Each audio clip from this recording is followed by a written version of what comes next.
Karma here with your July Astrology cheat codes. If you are here, you recognize that we are astrologically influenced by the planets and stars. And with that understanding of how the energy influences us, we can better navigate life's obstacles. So welcome to the club, and let's take an overall look at what happens in July.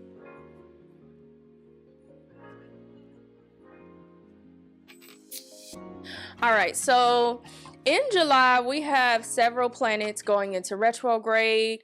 We have Neptune, Saturn going into retrograde in the realm of Aries and will retrograde back to Pisces. We have Mercury going into retrograde in the realm of Leo. We have Venus transitioning into both Cancer and Gemini. We have a Capricorn full moon, and we have a Leo new moon. And additionally, Uranus crosses into Gemini.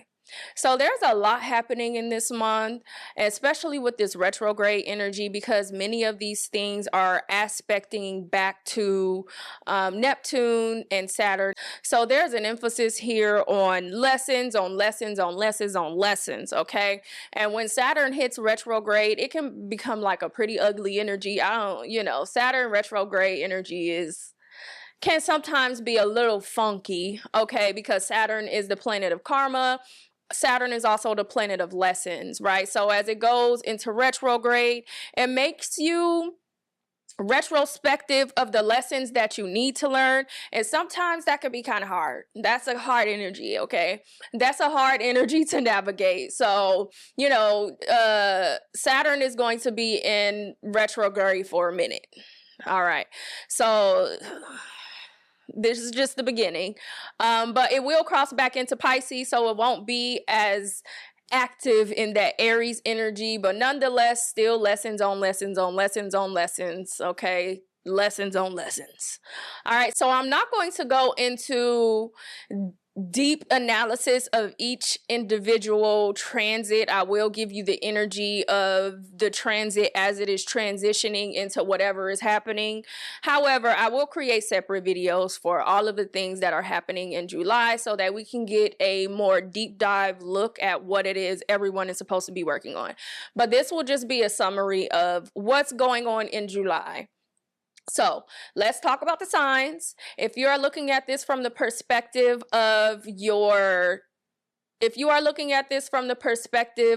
rising sign, okay, this will be most accurate for your rising sign. This is because it encompasses your horizon of your life, okay? Your rising sign, your ascendant sign, the horizon of your life. This encompasses everything, okay? If you're looking at this from your sun perspective, your sun sign, this will be in relation to your ego, your attention, your focus, okay? If you are looking at this from your moon sign, this will be in relation to your emotions, your instincts, and your intuition.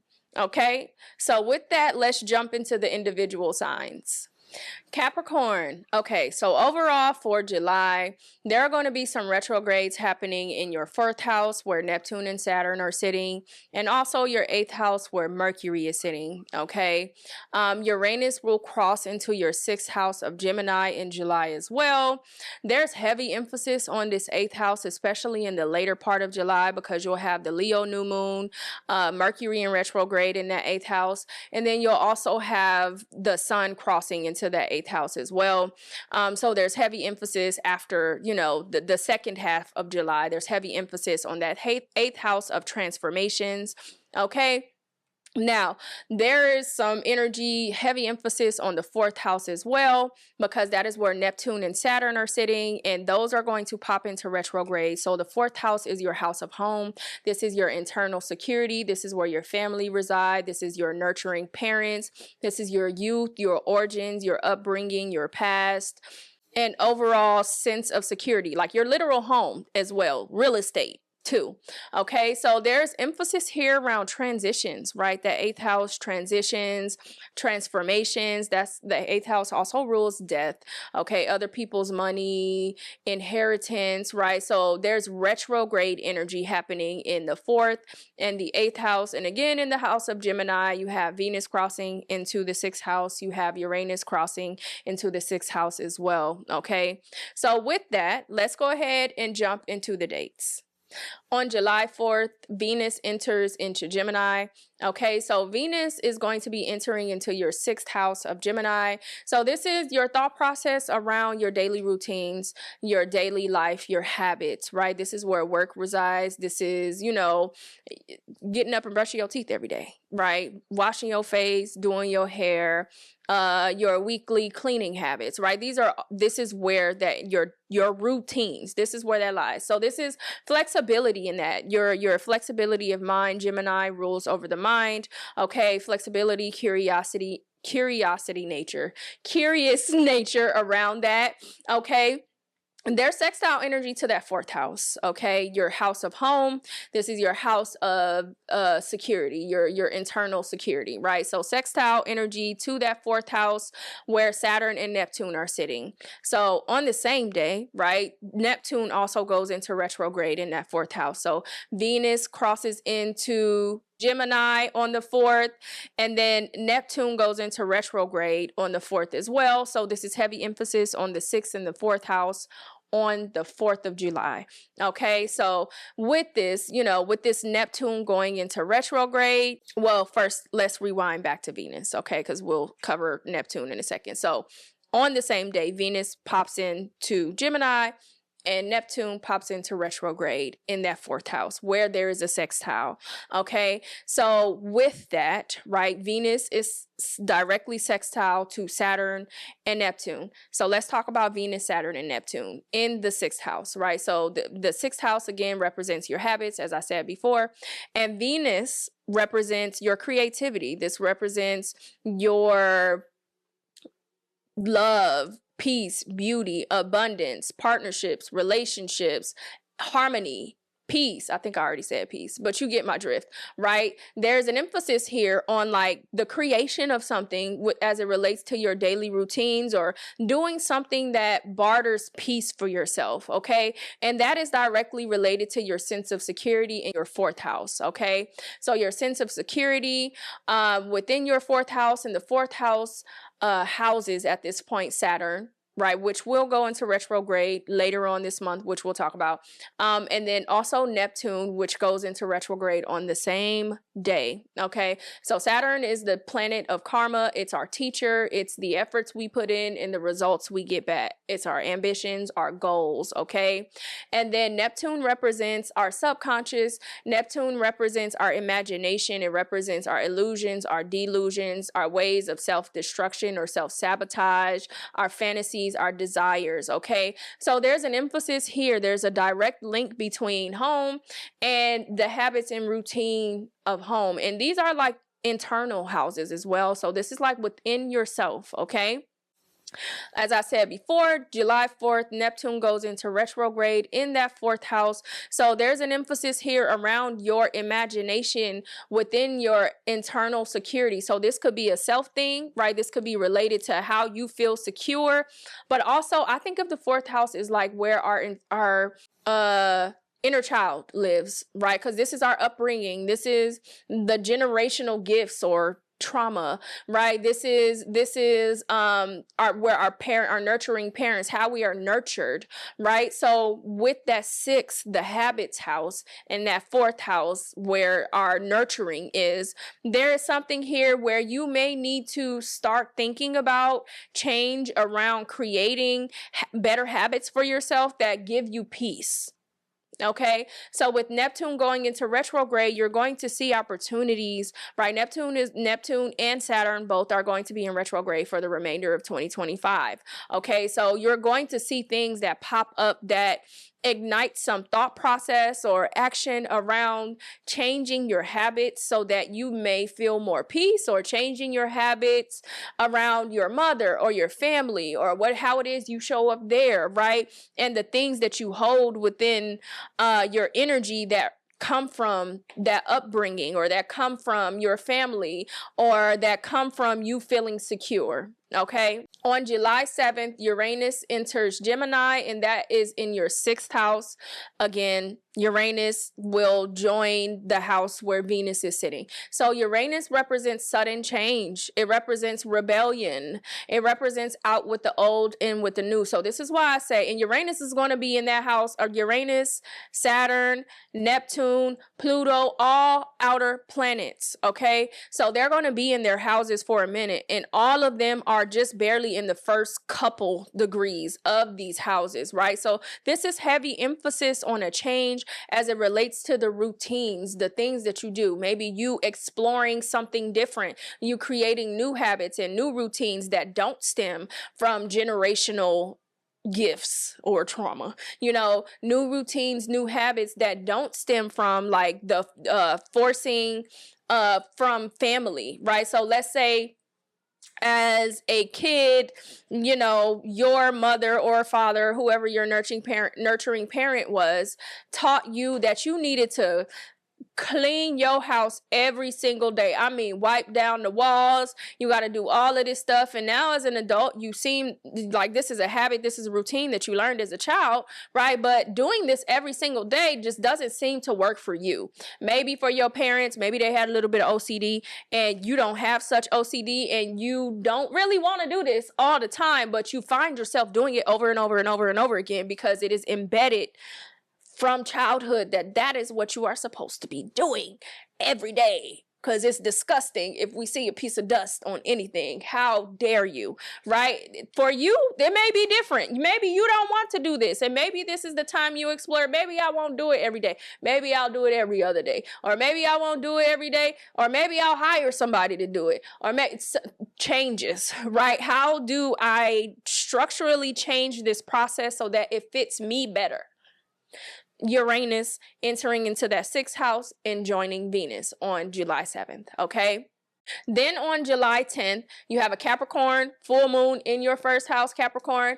I think of it like this because there's also another moon, so I won't repeat it again in this video, but I think of it this way. Full moon, so the new moon is when the sun and the moon are sitting pretty close to each other. So the sun is illuminating the side of the moon. Okay, so that's why you get that little sliver in the sky, just for explanation, because the sun is sitting right next to the moon. So the side of the moon is highlighted and the rest of the moon is in shadow. That's a new moon. Okay, it's a little tiny sliver. So if we think about that on Earth, if we at nighttime, if we go outside on a new moon, it is dark. It's dark.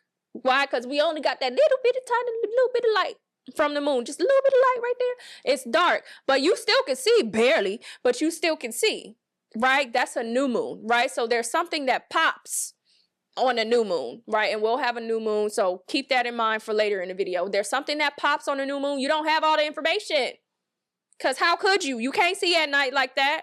And then we have the full moon. The full moon is when the moon is full because the sun is sitting across from it. So now the light from the sun is shining directly onto the moon, which is reflecting directly onto Earth, right? And now we can see a whole lot at night on a full moon, right?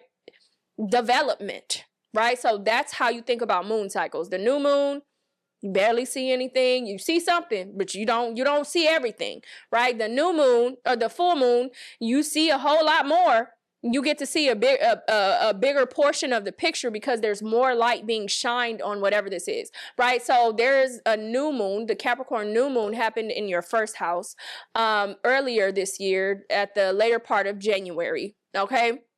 Now, this is the heart. This is the house of self. The moon represents your emotions, your instincts, your intuition, your moods, okay?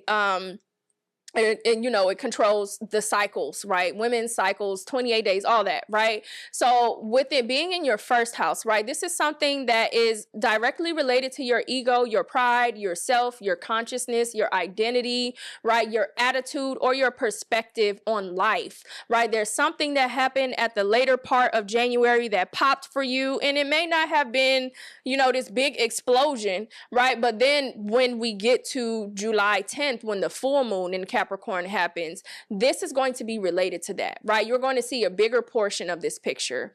And again, this is related to yourself, your attitude. This is an internal thing, okay?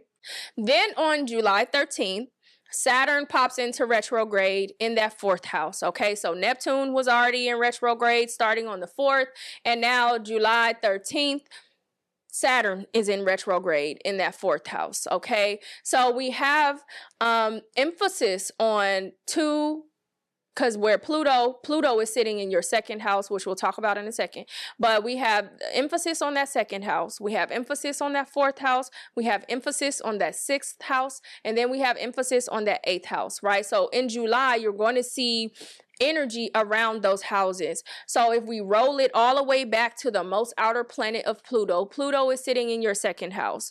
Pluto has been in Aquarius for a couple years now, but it has been going back and forth between Aquarius and Capricorn because of retrograde.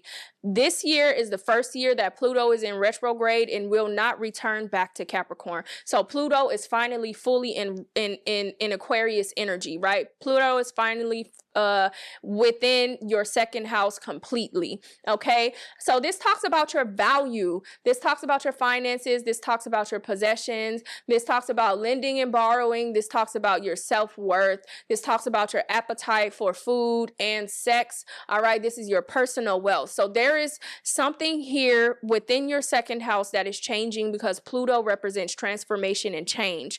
Okay, now Pluto is in Aquarius, and Aquarius is change. Out with the old, in with the new, rebellion, right? This is originality. We're going to switch it up real quick, right? So overall, Capricorn, in your life, Pluto is going to be in Aquarius until 2040 something. Okay, so this is an era of your life that's happening, and you're at the very, very tippy point. You're at the very tip of this change, okay? With all of these planets, Saturn, Neptune, Uranus, Pluto, all the slow-moving planets in the first degrees of the signs that they have transitioned into, right? They're creating these sextiles. So again, sextile from the second to the fourth house, and then sextile from the fourth to the sixth house, and then sextile from the sixth to the eighth house, right? So there's heavy emphasis on some sort of internal change here for you, Capricorn, okay? This is in the lower part of that birth chart. So this is internally the things that you find desirable, but also the things that you find value in, especially with that sixth house, right? This goes back to you cleaning your house every day, right? And you don't want to do that every day, thoroughly cleaning, like wiping the walls, and you don't want to see a piece of dust and you're just tired of doing it. At this point, you know, you may find it value in hiring a maid because you don't want to do this anymore, right? Opportunities around changing that. I don't want to do that anymore. Like, that is not how I want to operate because that's how we did it at home. That doesn't necessarily mean that that's how I have to do it at my home as an adult, right? So there's emphasis here, some sort of change. So now we have heavy retrograde energy in that fourth house of home. This is things that are coming back. Retrograde represents reflection, restructure, repair. Okay, so with retrograde energy, it takes our actions from the past, which is why they say retrograde brings up the past. It takes our actions from the past and it kind of brings them back to the forefront, right? In a different way, to where you're able to receive some sort of lesson from it, some sort of repair, restructure, repair, reflection for us, not for somebody else, for you yourself, right? So there's heavy retrograde energy in that fourth house of home. You need to figure out what's happening within your upbringing, within your family, within your sense of security, and how that plays a part in your habits and your routines and the things that you find valuable, okay? And maybe transition away from that, okay? For some people, 2, 4, 6, 8, This might even be inheritance for some people. Some people, you know, may have someone that passes and you have a financial upgrade in your life, and now you have to figure out some better routines for yourself, because now you're not on you're not in a monetary struggle anymore. You are in abundance. So now how do you change your habits based on that, right? It's that type of energy. Okay, so then we have entering the 8th house, right? I said 2, 4, 6, 8. The 8th house, as I said before in the earlier part of this video, the 8th house is going to get heavy activity because the 8th house of Leo, Mercury goes into retrograde on July 17th. Okay, and that is going to create a sextile to Venus in the 6th house. Again, your house of habits, your daily routines, service, work, the things that you do on a day-to-day basis, right? And a transformation, that 8th house of Leo, transformation, regeneration, death, wills, inheritance, spouses, money, right? There's an emphasis here, right? With that retrograde energy in the 8th house, there's something here that you're going to have to reflect on with Mercury going into retrograde. Mercury represents your mind, your logic, your communication, your reason, and your intellect, right? So there's something here that you're going to have to restructure as it relates to your mind, right? And this may be as it relates to your ego and pride, because it's Leo. So how it could be your arrogance, how you respond to your pride, how you respond to your ego, how you show up, how you express yourself because of it, right? So we have energy here with that 6th and that 8th house. And then a couple days later, July 22nd, the sun enters Leo, right? So that's the 8th house again. So the sun enters Leo and it is sextile to Uranus, which is in your 6th house, okay? So Uranus being in your 6th house, as we said before, Uranus is sudden change, out with the old, in with the new, originality, right? So changes on your routine, heavy emphasis on changes on your routines, okay? With the sun entering into that 8th house, it's even more emphasis on some sort of transformation as it relates to you operating within pride, ego, arrogance, or how it is you express yourself, what it is that you create, okay? A couple days later after that, we have a new moon again in the 8th house, okay?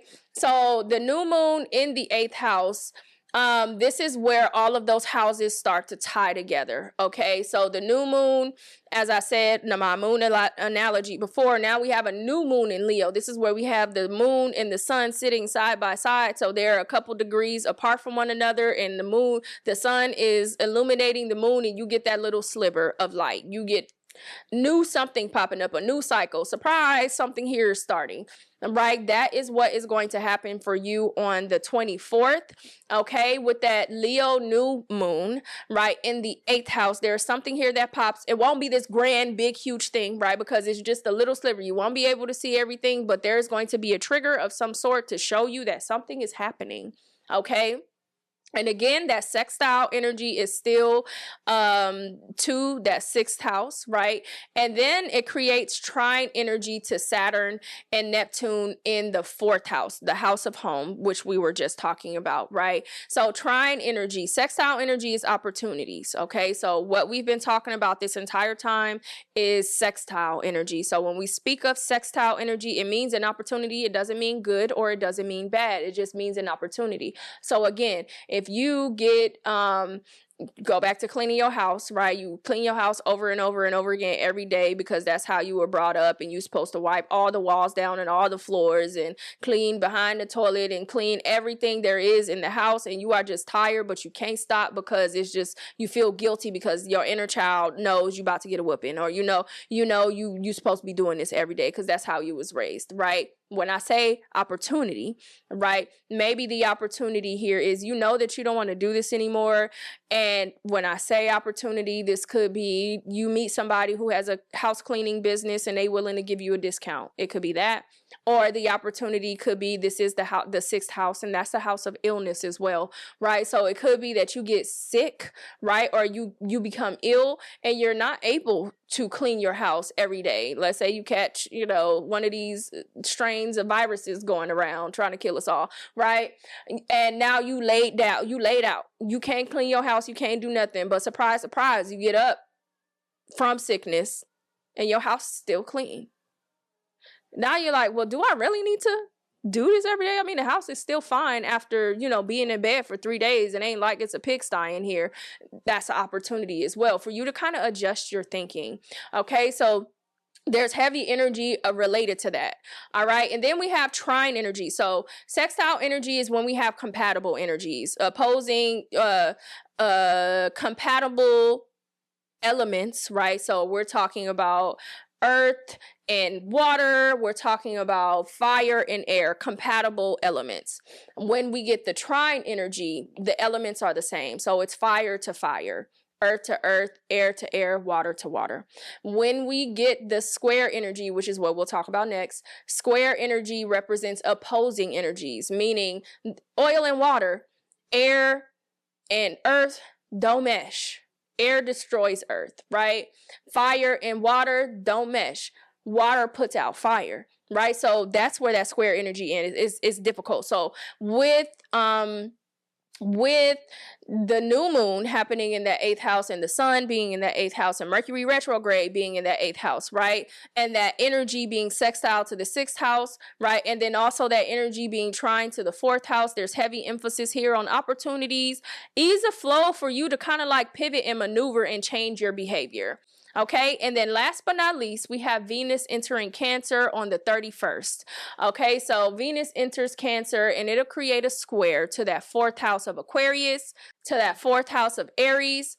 Okay, so as I said before, water and fire do not mix. Water puts fire out, right? So this is where you start to feel tension. This is where you might get frustrated. This is where you may find it difficult to maneuver through this energy. And that's because your behaviors in one aspect of your life don't really support the forward movement as it relates to your behaviors in another aspect of your life. So what we're talking about is a square to that 4th house, that's Saturn and that's Neptune, right? Saturn, the teacher and karma, Neptune, the subconscious and imagination, right? In that 4th house of home. And then as Venus enters into the 7th house of Cancer, right? These are your deep bonds. These are your long-term relationships, your marriages, your business partners, right? Okay, so if we go back to the cleaning thing, right? So we have Venus entering into the 7th house, and maybe, someone here, you get to the later part of July and we're going to use the same analogy. You decided that you're not about to clean every single day. Like maybe you need to take a step back, or maybe you want to hire somebody to do it for you every single day. Now this is where the square energy comes in, because maybe the 7th house, which is your partnerships, your deep bonds, long-term relationships, maybe you're married, right? And maybe your spouse has gotten very used to you cleaning the house every single day. And now we have a new expense, right?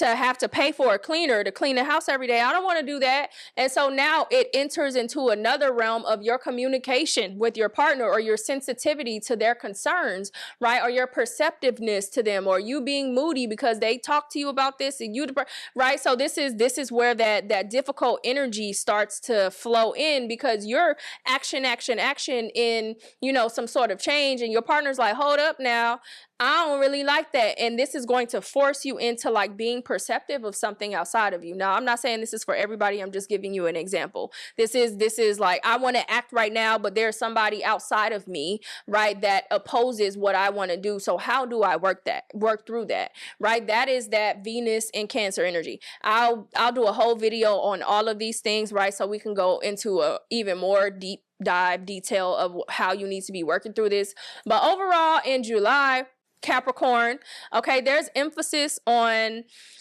your worth, right? Your self-worth. There's emphasis on your upbringing. There's emphasis on the daily habits that you have and some sort of transition that's happening in your life to kind of lead you towards your highest and greatest good. So pay attention to the things that pop back up into your life, because July is a heavy retrograde month. So pay attention to the lessons that you are going to be sent by your spirit guides, right? How do I say this? And just be flexible in your mind in how to approach this energy. Okay, Capricorn? I hope this reaches you well.